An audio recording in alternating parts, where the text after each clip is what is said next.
जय श्री राम। नमस्कार बंधुगण, बीरेन उपचार केन्द्र को आपण मानकु स्वागतम। बंधुगण, आजिर दुनिया रे समस्ते मिठा खाइया को भल पाई थांती, किंतु मिठारे भी बहुत रोग भल होई पारिबो। आजि जानिबा गुड़र उपकारिता विषय रे, तेणु वीडियो को शेष पर्यंत निश्चय देखंतु। पुराना गुड़, लघु गुण शर्करा, जल, चर्बी, आल्बुमिन, कैल्शियम, आकोजालेट इत्यादि मध्य गुड़रे मिली थाए। गुड़र औषधीय गुण, रस और विपाकरे मधुर, गुणरे गुड़ स्निग्ध, शीतल वीर्य, मूत्रशोधक, पित्तनाशक, मेद, कफ, कुर्मी, बलकारक, मलभेदक इत्यादि औषधरे पुराना गुड़ सर्वश्रेष्ठ। केउ रोगरे किपरि नेबे? मूत्र कष्ट, गखुरा मंजी बा काकुड़ी मंजी 3 ग्राम बाटी गुड़ 5 ग्राम मिसाई दिन को 2 थर खाइबे। यह खाइले मूत्र अधिक तैयारी होई थाए, एणु मूत्र पड़ा जलारे आराम मिली थाए। कष्ट काठिन्य, प्रतिदिन 2 ରୁ 3 ग्राम गुड़ खाइले विबंध कमी मल तरल होई थाए एवं कोष्ठकाठिन्य आराम मिली थाए। बल कारक, मांडिया और गुड़ एक सस्ता उत्तम खाद्य, यह खाइले बल बढ़ी थाए।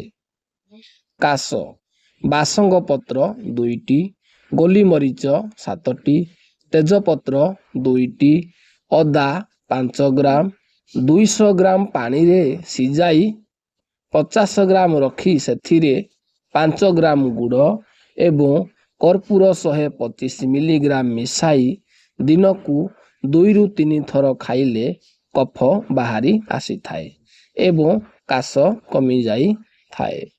शरीर मोटा, शरीर पतला थिले गाँ गंडारे पखाला भात सहित गुड़ खाइबाकू देई थांती।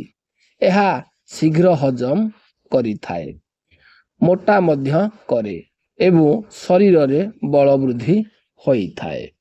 रक्त पित्त, भूई कखारू 10 ग्राम रे गुड़ 5 ग्राम मिसाई दिन को 2 ରୁ 3 थर खाइले रक्त पित्त भल होई थाए।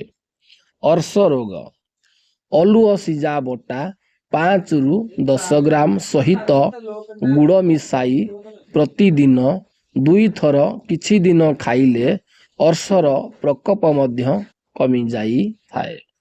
नाकरू रक्त पड़िबा, दुब रस 1 चामच और गुड़ 2 ରୁ 3 ग्राम एपरी दिन को 2 ରୁ 3 थर खाइले नाकरू रक्त पड़िबा बंद होई थाए।